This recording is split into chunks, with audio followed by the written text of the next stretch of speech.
इस वीडियो में एक भी उपदेश को मिस मत कीजिए और इसे अंत तक जरूर सुनिए। तो आइए शुरू करते हैं इन महत्वपूर्ण विचारों की यात्रा। गीता का पहला उपदेश, बहुत ज्यादा मीठे बोलने वालों और आपकी बहुत अधिक तारीफ करने वालों से सावधान रहना चाहिए। अक्सर लोग तभी मीठे बोलते हैं जब उनका आपसे कोई स्वार्थ जुड़ा होता है। उनकी प्रशंसा में छिपी हुई एक अपेक्षा होती है। तारीफ कभी मुफ्त में नहीं मिलती, इसका कोई ना कोई कारण होता है। इसलिए ऐसे लोगों से सतर्क रहना चाहिए जो बार बार आपकी तारीफ करते हैं, क्योंकि इसके पीछे उनका छिपा स्वार्थ हो सकता है। जीवन में कभी भी दूसरों की प्रशंसा के पीछे के स्वार्थ को नजरअंदाज मत करो। सच्चा सम्मान वह है जो बिना किसी अपेक्षा के दिया जाए। गीता का दूसरा उपदेश, आंखों से दिखने वाली बातों पर तुरंत विश्वास नहीं करना चाहिए। कई बार जो हमें अपनी आंखों से दिखाई देता है वह असल में वैसा नहीं होता जैसा हमें लगता है। बाहरी रूप से सच लगने वाली चीजें भी अक्सर धोखा देती हैं। इसलिए किसी भी दृश्य या घटना पर बिना सोच विचार किए तुरंत भरोसा नहीं करना चाहिए। जीवन में हर स्थिति को पहले गहराई से समझो, फिर उस पर विश्वास करो, क्योंकि जो दिखता है वह हमेशा सच नहीं होता। गीता का तीसरा उपदेश, जो व्यक्ति हल्की आशा के साथ कर्म करता है उसका मन कभी शांत नहीं रह सकता। जो व्यक्ति केवल परिणाम की इच्छा से कर्म करता है उसकी लालसा कभी खत्म नहीं होती। वह हमेशा एक नई उम्मीद की ओर भागता रहेगा और संतुष्टि का अनुभव नहीं कर पाएगा। और जब उसे उसकी उम्मीदों के अनुसार फल नहीं मिलेगा तो वह निराश और दुखी हो जाएगा। सच्ची शांति उसी को मिलती है जो कर्म को उसके फल की चिंता किए बिना करता है। स्वार्थ मुक्त कर्म से ही सच्ची संतुष्टि और आनंद प्राप्त किया जा सकता है। भगवान श्री कृष्ण अर्जुन से कहते हैं, तुम स्वयं को मुझ में समर्पित कर दो, ईश्वर पर भरोसा रखो और निस्वार्थ, निश्चल, निष्पाप और निष्पक्ष होकर बिना फल की अभिलाषा के कर्म करते जाओ। तुम्हारा जीवन सुख और संतुष्टि से भर जाएगा। देखना, दुख कभी तुम्हें छू नहीं पाएगा और मोक्ष की प्राप्ति हो जाएगी। बार बार जन्म लेने वाली अनंत इच्छाएं मनुष्य को अपनी इंद्रियों का गुलाम बना देती हैं। जब हम दूसरों की चुगली करते हैं तो हमें उसके भाग्य में मिलने वाले दुखों और कष्टों को भी भोगना पड़ता है। किसी के प्रति बुरी भावना रखना, बुरा सोचना, ईर्ष्या करना, बुरा बोलना, अपने धर्म और कर्तव्य का पालन न करने वाले कभी मोक्ष प्राप्त नहीं कर सकते। कर्म अच्छा हुआ तो फल अवश्य मिलेगा और कर्म बुरा हुआ तो दंड भी अवश्य मिलेगा। मैं भूत का, वर्तमान का और भविष्य में होने वाली प्रत्येक घटना के हर परिणाम को देख सकता हूं। इसलिए परिणाम की चिंता छोड़कर अपने कर्म को निरंतर करते रहो, कर्म अच्छा हो या बुरा। वे तब तक पीछा नहीं छोड़ते जब तक वह कर्म करने वाले को फल की प्राप्ति नहीं हो जाती।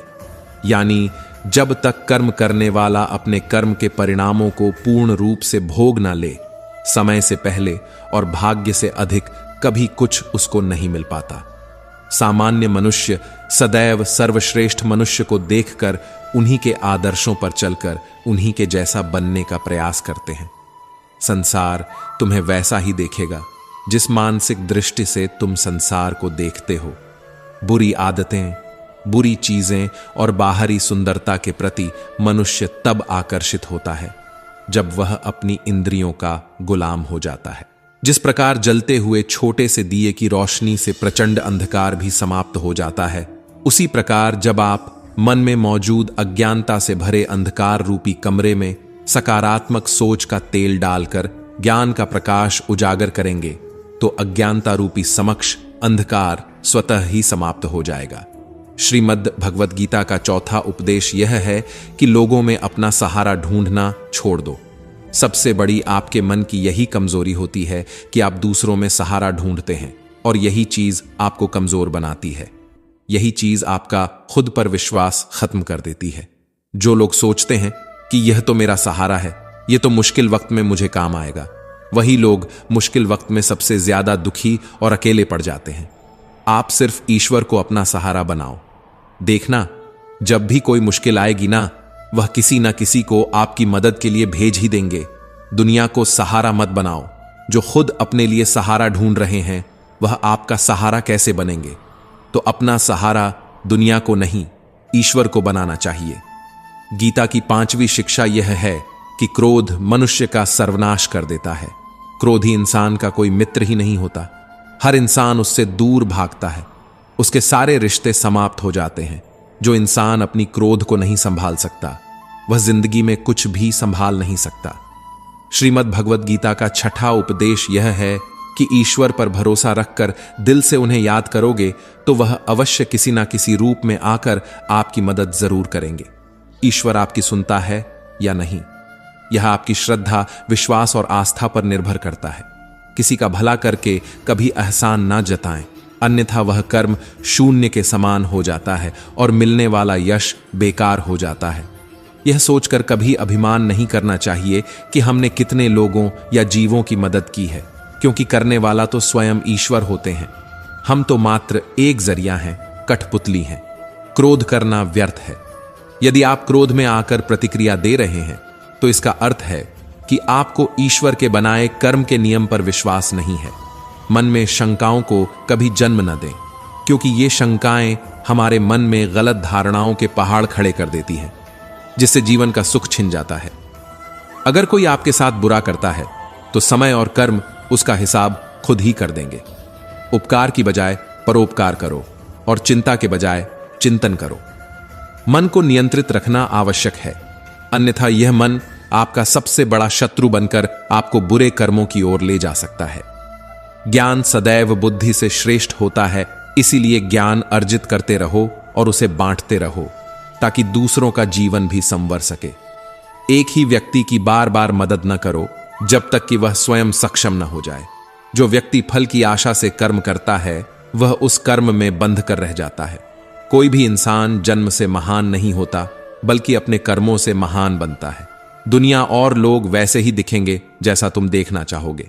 मेरा तेरा, छोटा बड़ा, अपना पराया जैसी धारणाओं को मन से मिटा दो, फिर सब तुम्हारा है और तुम सबके हो।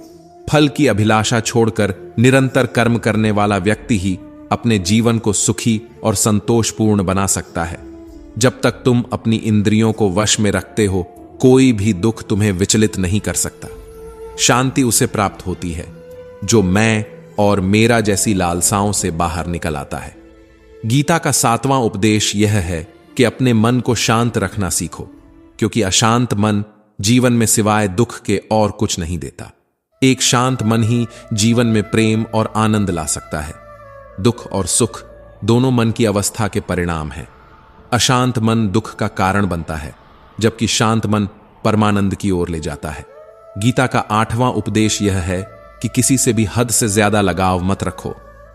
उदाहरण के तौर पर दुर्योधन के पिता धृतराष्ट्र का राजगद्दी के प्रति अत्यधिक लगाव था, जो उन्हें किसी और चीज का ध्यान नहीं रखने देता था। यह मोह पूरे राष्ट्र के विनाश का कारण बना। इसी प्रकार जब हम किसी चीज के पीछे अत्यधिक पागल हो जाते हैं तो वह चाहे हमें मिले या न मिले, लेकिन हमारी जिंदगी जरूर तबाह हो जाती है। जीवन में सच्चा सुकून सिर्फ आध्यात्मिक ज्ञान से ही प्राप्त हो सकता है। जितना अधिक आप दूसरों की बातों पर ध्यान देंगे, उतना ही आपका आत्मविश्वास कम होता जाएगा। इसलिए खुद पर विश्वास रखो, अपने दम पर आगे बढ़ो और अपना मार्ग स्वयं तय करो। जीवन में किसी भी पल कुछ भी हो सकता है, इसलिए हर परिस्थिति के लिए तैयार रहो और कर्म के पथ पर डटे रहो। जीवन सीमित है, समय व्यर्थ मत करो। बुरे अतीत को याद करके दुखी होने से बेहतर है कि उससे सीख लो और अपने वर्तमान को सुधार कर एक बेहतर भविष्य का निर्माण करो। किस बात को लेकर परेशान हो? कर्म करो और ईश्वर पर भरोसा रखो। क्या होगा क्या नहीं, यह ईश्वर पर छोड़ दो। जितना अधिक पुरुषार्थ करोगे, स्वर्ग का मार्ग उतना ही सरल होगा। स्वयं को ईश्वर के चरणों में समर्पित कर दो। नित्य अच्छे कर्म करो और लोगों की भलाई करो, उन्हें सही राह दिखाओ। एक ज्ञानवान व्यक्ति कभी भी कामुक सुख में आनंद नहीं लेता, इसलिए ज्ञानी बनो। जो हो गया वह अच्छा हुआ, जो हो रहा है वह भी अच्छा हो रहा है, और जो होगा वह भी अच्छा ही होगा। वेद और पुराणों को पढ़ने का कोई लाभ नहीं जब तक कि उनकी बातों को अपने जीवन में उतारा न जाए। रावण बुद्धिमान अवश्य था, किंतु वह ज्ञानी नहीं था। उसकी अज्ञानता ने उसे क्रोधी, कामुक और अहंकारी बना दिया, जो उसकी मृत्यु का कारण बना।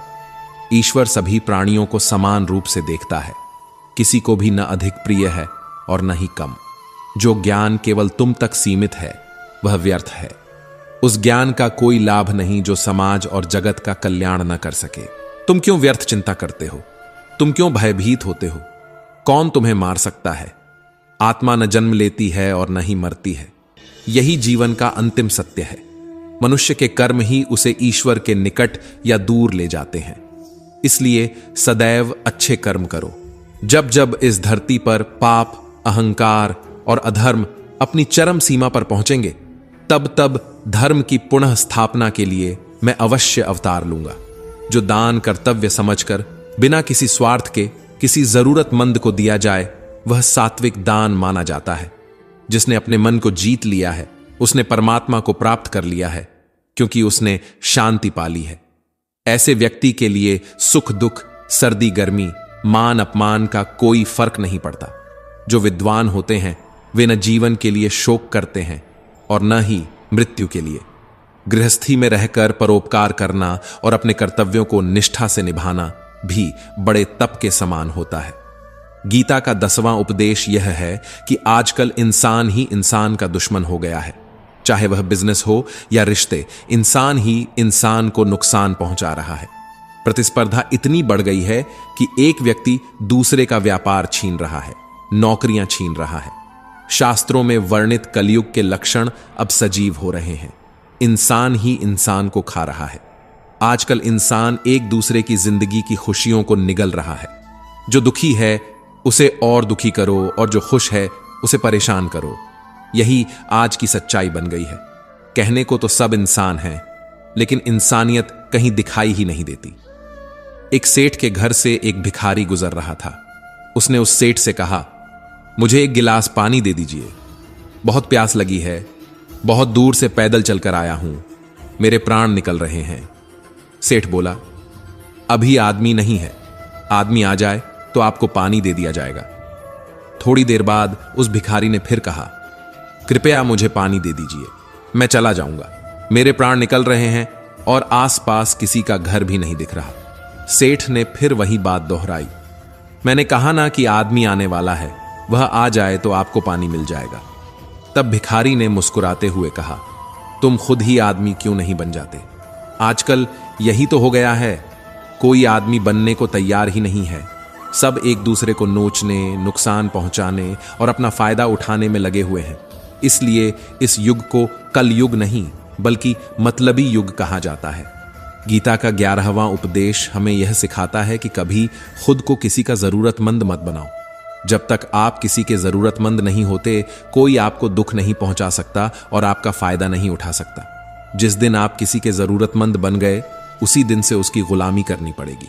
देखो, अगर कोई सेठ अपने नौकर पर निर्भर हो जाता है तो नौकर धीरे धीरे उसे परेशान करना शुरू कर देता है, क्योंकि उसे मालूम होता है कि उसके बिना सेठ का काम नहीं चलेगा।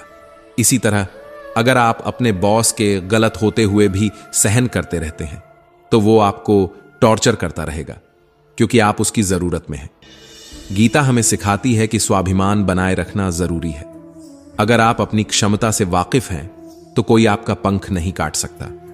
जो लोग आपकी जिंदगी में परेशानियां खड़ी करते हैं वे वही होते हैं जिनके आप जरूरतमंद होते हैं। जरूरतमंद होना गुलामी से भी बदतर होता है। यह आपकी स्वतंत्रता छीन लेता है और आपको कमजोर बना देता है। लोग आपके स्वाभिमान को चोट पहुंचाते हैं, आपका आत्मविश्वास गिराते हैं और आपकी उन्नति की राह में रोड़े अटकाते हैं। यह जरूरी है कि आप अपने भीतर की ताकत को पहचानें और किसी पर निर्भर होने की जगह आत्मनिर्भर बनने की ओर बढ़ें। आत्मनिर्भरता ही सबसे बड़ी शक्ति है। जब आप अपने दम पर खड़े होते हैं तब दुनिया भी आपको सम्मान की नजरों से देखती है। दूसरों की गुलामी से बचो और खुद पर विश्वास रखो। ईश्वर ने हमें हाथ पैर दिमाग दिया है ताकि हम अपने भाग्य को खुद गढ़ सकें। जीवन में हमेशा इस सिद्धांत पर चलो कि खुद की काबिलियत पर भरोसा करो और किसी का जरूरतमंद बनने से बचो। यही सफलता की कुंजी है। कभी भी अपना आत्मसम्मान मत खोने दो, क्योंकि जिस दिन आप दूसरों पर निर्भर हो जाते हैं उसी दिन से आपकी स्वतंत्रता खत्म हो जाती है। जरूरतमंद बनना आपको गुलामी की जंजीरों में बांध देता है और इससे बाहर निकलना मुश्किल हो जाता है। याद रखो, कर्म ही हमारी पहचान है। अपने कर्मों को मजबूत बनाओ, अपने विश्वास को जगाओ और किसी भी परिस्थिति में खुद पर निर्भर रहो। यही सच्ची मानवता है, यही जीवन का असली उद्देश्य है। जीवन में आत्मनिर्भरता अपनाओ और किसी का जरूरतमंद मत बनो। आपका सारा दुख वहीं से आता है जहां से आप किसी के जरूरतमंद होते हैं। जरूरतमंद सिर्फ शरीर या काम की नहीं होती, सबसे बड़ी जरूरतमंद मन की होती है। अक्सर हम सोचते हैं कि जिंदगी में किसी का होना जरूरी है जो हमें संभाल सके, वरना हम खुश नहीं रह पाएंगे। अकेलेपन से डरकर हम उन लोगों से जुड़ जाते हैं जो हमारी इस भावनात्मक कमजोरी का पूरा फायदा उठाते हैं। हम उनसे उम्मीदें बांधते हैं कि वे हमारी जिंदगी में खुशियां लाएंगे, लेकिन अंत में वे हमारी जिंदगी को नर्क बना देते हैं। याद रखो, माँ बाप के अलावा इस दुनिया में कोई ऐसा नहीं है जिसके आप जरूरतमंद हों और वह आपका फायदा ना उठाए। इसलिए खुद को कभी किसी का जरूरतमंद मत बनाओ। आत्मनिर्भर बनो और अपनी खुशी के लिए दूसरों पर निर्भर मत रहो। गीता का 12वां उपदेश हमें सिखाता है कि असफलता के डर से प्रयास ना करना सबसे बड़ी असफलता है। जो व्यक्ति डर की वजह से दोबारा प्रयास नहीं करता, वह कभी बड़ी कामयाबी हासिल नहीं कर सकता। जीवन में सबसे बड़ी कामयाबी एक ऐसे ताले में बंद होती है जो 5 चाबियों से खुलती है: सकारात्मक सोच, एकाग्रता, सच्ची लगन, दृढ़ संकल्प और निरंतर प्रयास। क्रोध से भ्रम पैदा होता है और भ्रम से बुद्धि व्यग्र हो जाती है। जब बुद्धि व्यग्र हो जाती है तब तर्क का नाश हो जाता है, और जब तर्क नष्ट हो जाता है तब व्यक्ति का अंत हो जाता है। इसलिए क्रोध से हमेशा दूर रहो, क्योंकि यह सोचने की शक्ति को नष्ट कर देता है। जो व्यक्ति क्रोध में जीता है वह सही फैसले नहीं ले पाता और उसकी जिंदगी बर्बाद हो जाती है। श्री कृष्ण गीता में कहते हैं, हे अर्जुन, तुम सिर्फ कर्म करने के अधिकारी हो, फल पर तुम्हारा अधिकार नहीं है। इसीलिए फल की लालसा के बिना कर्म करो, तभी आप सच्चे अर्थों में कर्म फल के पात्र बनोगे। अगर आप लालच और फल की इच्छा से कर्म करते हो तो वह कभी आपकी उम्मीदों पर खरा नहीं उतरेगा। सच्चा कर्म वह है जो निस्वार्थ भाव से किया जाए, बिना किसी अपेक्षा के। मनुष्य का मन परिवर्तनशील होता है। हमारी सोचने की शक्ति और आदतें वैसे ही बनती हैं जैसे लोग और माहौल जिनमें हम समय बिताते हैं। यदि आप ऐसे लोगों के बीच रहते हैं जो नकारात्मक सोचते हैं, तो आप भी वैसा ही सोचने लगते हैं। इसलिए सकारात्मक लोगों और माहौल में रहना बहुत जरूरी है। गीता हमें सिखाती है कि बड़े लक्ष्यों को पाने के लिए सबसे पहले कल्पनाशील बनना जरूरी है। बड़े सपने देखो और उन्हें सच करने के लिए पूरी ताकत से लग जाओ। जो व्यक्ति अपने कर्म को अपने सौभाग्य और पुरस्कार के रूप में देखता है, उसे उसका फल उम्मीद से कहीं ज्यादा मिलता है। गीता का 13वां उपदेश यह है कि रिश्ते तब तक टिकते हैं जब तक उनमें मर्यादा बनी रहती है। जब कोई भी रिश्ता अपनी सीमाओं को पार कर लेता है तो उसमें सिर्फ विनाश होता है। रिश्ते तभी फलते फूलते हैं जब दोनों लोग एक दूसरे की इज्जत करते हैं, कदर करते हैं और अपनी लिमिट्स को पार नहीं करते। जिस रिश्ते में सम्मान नहीं है, वह रिश्ता कभी नहीं टिक सकता। रिश्तों में मर्यादा और इज्जत जरूरी है। यदि कोई आपसे बड़ा या छोटा है, फिर भी वह मर्यादा तोड़कर चलता है, तो वह रिश्ता टूटने की कगार पर होता है।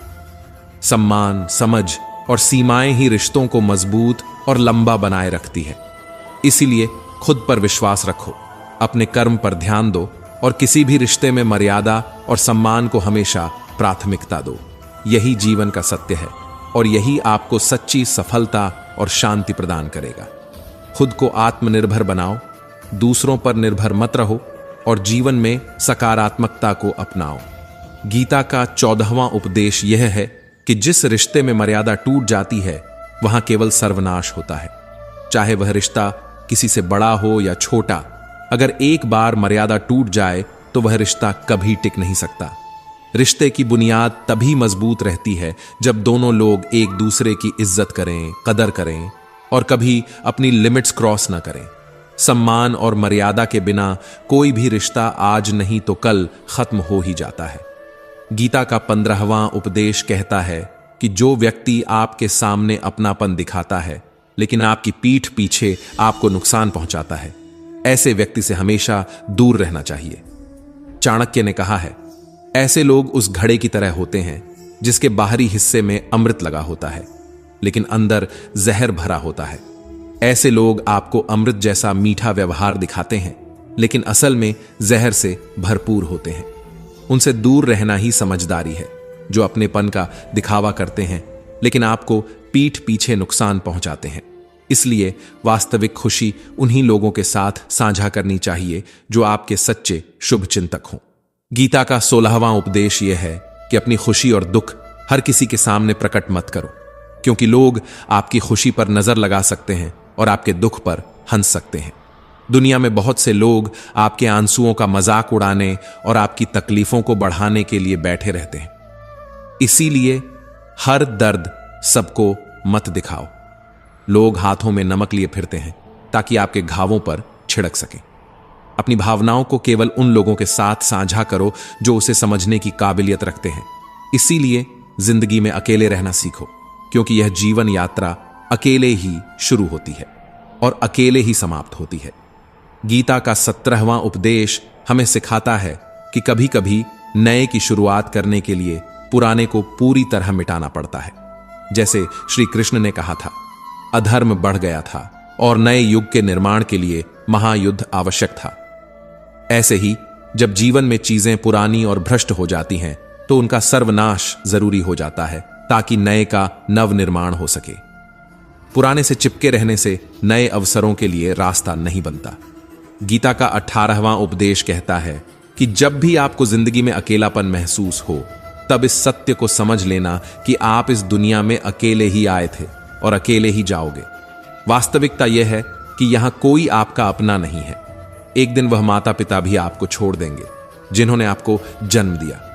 अकेलापन कभी डरने की चीज नहीं है, बल्कि गलत लोगों के साथ रहने से डरना चाहिए। Something is better than nothing वाली कहावत सही नहीं है, बल्कि nothing is better than nonsense. गलत लोगों के साथ रहने से बेहतर है कि आप अकेले रहो। श्री कृष्ण अर्जुन से कहते हैं, मैं कभी मनुष्य का साथ नहीं छोड़ता, चाहे वह मुझे माने या ना माने। इसलिए खुद को कभी अकेला मत समझो। ईश्वर हमेशा आपके साथ है और किसी गलत इंसान के साथ होने से अकेले रहना कहीं ज्यादा बेहतर है। अकेलेपन से डरना और दुखी होना छोड़ दो, क्योंकि यहां कोई भी किसी का नहीं होता। अकेलेपन से डरना छोड़ो और अपने आप पर विश्वास रखो। जो लोग आपकी पीठ पीछे जहर उगलते हैं उन्हें छोड़ दो और ईश्वर पर भरोसा रखो, क्योंकि वह आपको कभी अकेला नहीं छोड़ेंगे। गीता का 19वां उपदेश यह है कि जीवन में कई बार नया शुरू करने के लिए पुराने को पूरी तरह से मिटाना पड़ता है। जब कुंती ने श्री कृष्ण से पूछा, हे कृष्ण, तुमने इतना बड़ा महायुद्ध क्यों करवाया? तो श्री कृष्ण ने जवाब दिया कि अधर्म बहुत बढ़ गया था और इस अधर्म का पूर्ण नाश करने के लिए एक नए युग का आगमन आवश्यक था। जब कोई महल पूरी तरह से भंगार हो जाता है तो उसे तोड़कर ही नए सिरे से निर्माण होता है। उसी तरह अगर आपके जीवन में कुछ नया करना है तो पुराने को मिटाना बहुत जरूरी है। अपने जीवन में कभी भी आलस्य और अवशेषों को अपने साथ लेकर मत चलो, क्योंकि यह आपका उत्थान रोकता है। गीता का 20वां उपदेश हमें सिखाता है कि कभी भी अपने धन, पद और बल का अभिमान नहीं करना चाहिए। दुर्योधन को इस बात का बहुत गर्व था कि उसके पास भीष्म पितामह, द्रोणाचार्य और कर्ण जैसे महान योद्धा हैं। वह सोचता था कि वह पांडवों को यूं ही मसल देगा। उसकी धन और शक्ति का अभिमान उसके सर्वनाश का कारण बना। जो लोग अपने पैसे के अहंकार में दूसरों को नीचा दिखाते हैं या चोट पहुंचाते हैं, एक दिन उनकी वही गलती उनका सर्वनाश कर देती है। इसलिए जीवन में चाहे आप कितने भी सफल हो जाएं या कितने बड़े इंसान बन जाएं, अभिमान कभी मत दिखाओ। याद रखें, सच्ची महानता तब होती है जब आप अपनी सफलताओं पर गर्व नहीं करते, बल्कि दूसरों के प्रति नम्रता और सहानुभूति दिखाते हैं। आपकी असली ताकत आपके अहंकार में नहीं, बल्कि आपकी विनम्रता में है। इसीलिए अपनी सफलता को साझा करें, लेकिन कभी भी किसी को नीचा दिखाने का प्रयास न करें। जीवन में नम्रता और सादगी को अपनाएं, क्योंकि यही आपके व्यक्तित्व को और भी शानदार बनाते हैं। आपकी पहचान आपके कर्मों से बनती है, आपके अभिमान से नहीं। गीता का 21वां उपदेश। श्री कृष्ण अर्जुन से कहते हैं, हे अर्जुन, मृत्यु जीवन का अटल सत्य है, जिसे कुछ समय के लिए टाला तो जा सकता है, किंतु झूठा साबित नहीं किया जा सकता। यह शरीर तो मात्र किराए के घर की भांति है, जहां हम कुछ समय के मेहमान हैं। शरीर नश्वर है, परंतु आत्मा अमर है। जो होना निश्चित है उसे कोई टाल नहीं सकता, और जो होना ही नहीं है उसके बारे में शोक व चिंता करना केवल स्वयं की परेशानियों को बढ़ाने के समान है। जो जन्म लेता है उसकी मृत्यु निश्चित है, और जो मरता है उसका पुनः जन्म लेना भी उतना ही निश्चित है। इसलिए जो अटल सत्य है उसके बारे में शोक नहीं करना चाहिए। सच्चाई से कभी भागा नहीं जा सकता। सत्य को स्वीकारने में ही हमारी समझदारी है। झूठ को सत्य मानकर जीना सबसे बड़ी गलतफहमी है। जो व्यक्ति अपने सत्य से आंखें चुराता है वह जीवन में कभी शांति नहीं पा सकता। सच को अपनाने वाला हमेशा सशक्त होता है। झूठ की परछाई से मुक्ति पाकर आप वास्तविकता के प्रकाश में अपनी आत्मा को जागृत कर सकते हैं। गीता का 22वां उपदेश। श्री कृष्ण कहते हैं, जहां आपके लिए प्रेम और सम्मान नहीं है वहां कभी मत जाओ। महाभारत युद्ध से पहले श्री कृष्ण हस्तिनापुर गए थे, पांडवों की ओर से शांति प्रस्ताव लेकर। तब शकुनी ने दुर्योधन से कहा, यह कृष्ण बड़ा मायावी है, इसे अपने पक्ष में कर लो। लेकिन श्री कृष्ण ने दुर्योधन से कहा, इंसान को किसी के घर तभी भोजन करना चाहिए जब उसे प्रेम मिले या उसकी जिंदगी में बड़ी आपत्ति हो। मेरे लिए ना तो कोई आपत्ति है और ना ही तुम्हारे हृदय में मेरे लिए प्रेम है, इसलिए मैं तुम्हारे घर कभी नहीं आऊंगा। इससे यह शिक्षा मिलती है कि जहां आपको प्रेम और सम्मान नहीं मिलता वहां आपको नहीं जाना चाहिए। आपको केवल वहीं रहना चाहिए जहां आपको कदर मिले। जीवन में अपने सम्मान और आत्मसम्मान को हमेशा पहले रखें। जहां आपके अस्तित्व की कदर न हो वहां जाना अपने आप को कम आंकने के बराबर है। सच्चा प्रेम और सम्मान वही है जो बिना शर्त के हो, और जब तक आपको वह नहीं मिलता तब तक खुद को उन लोगों के बीच रखिए जो आपकी कद्र करते हैं। गीता का 23वां उपदेश। श्री कृष्ण कहते हैं, मूर्ख और दुष्ट लोगों को ज्ञान नहीं देना चाहिए। इससे उनके अहंकार को चोट लगती है और वे आपके प्रति वैर भाव पाल लेते हैं, जो समय आने पर आपको ही नुकसान पहुंचा सकते हैं। मनुष्य जीवन बहुत दुर्लभ है, इसे व्यर्थ मत जाने दो। जीवन में ऐसे कर्म करो जो आने वाली पीढ़ियों के लिए प्रेरणा का स्रोत बन सके। श्री कृष्ण अर्जुन से कहते हैं, हे अर्जुन, जो जीवन के मूल्य को जानता है वही मनुष्य अपने जीवन का सही मूल्य निर्धारित कर सकता है और उसे एक बड़ा लक्ष्य प्रदान कर सकता है। स्वयं के लिए सर्वश्रेष्ठ बनो, क्योंकि जब तुम अपने मूल्य को समझोगे तभी दुनिया एक दिन तुम्हारा सम्मान करेगी। जीवन न तो अतीत में है और न ही भविष्य में, जीवन केवल इसी क्षण में है। वर्तमान को पूरी खुशी और जोश के साथ जीना ही सही जीवन है। हर एक क्षण को अवसर मानो, क्योंकि यही तुम्हारे भविष्य की नींव रखता है। श्री कृष्ण कहते हैं, हे अर्जुन, तुम्हारे और मेरे अनेक जन्म हो चुके हैं। मुझे तो वे सब जन्म याद हैं, लेकिन तुम्हें नहीं। खुद को जीवन के योग्य बनाना ही सफलता और सुख का एकमात्र मार्ग है। ईश्वर तुम्हारे जीवन को संवारने के लिए अनेक अवसर देता है, परंतु मनुष्य अपनी इंद्रियों के अधीन रहकर उन मौकों का सही लाभ नहीं उठा पाता। अच्छे कर्म करने के अवसर कभी मत छोड़ो। कर्म करो फल की लालसा छोड़कर। कर्म ही तुम्हारी पहचान है, और जब तुम बिना किसी अपेक्षा के कर्म करते हो तभी तुम जीवन में सच्ची सफलता प्राप्त करते हो। इच्छाओं से परे रहकर कर्म करने वाला व्यक्ति ही सच्चा योगी होता है। श्री कृष्ण आगे कहते हैं, बुरे कर्मों के बाद चाहे तुम कितने भी अच्छे कर्म कर लो, बुरे कर्मों का फल अवश्य मिलेगा। एक सच्चा योगी वही है जो कर्म को धर्म समझकर करता है, बिना फल की इच्छा किए। जो व्यक्ति न तो कर्म फल की इच्छा करता है और न ही उससे घृणा करता है, वही सन्यासी कहलाता है। गीता का 24वां उपदेश हमें यह सिखाता है कि चाहे आप कितने भी अच्छे या धर्मपरायण हों, लेकिन यदि आप बुरे लोगों की संगति में रहेंगे तो आपके जीवन पर भी उसका नकारात्मक प्रभाव पड़ेगा। संगति का हमारे व्यक्तित्व और कर्मों पर गहरा असर होता है। अगर हम गलत संग में पड़ जाते हैं तो हम अनजाने में उनके गलत कार्यों और विचारधाराओं का हिस्सा बन जाते हैं।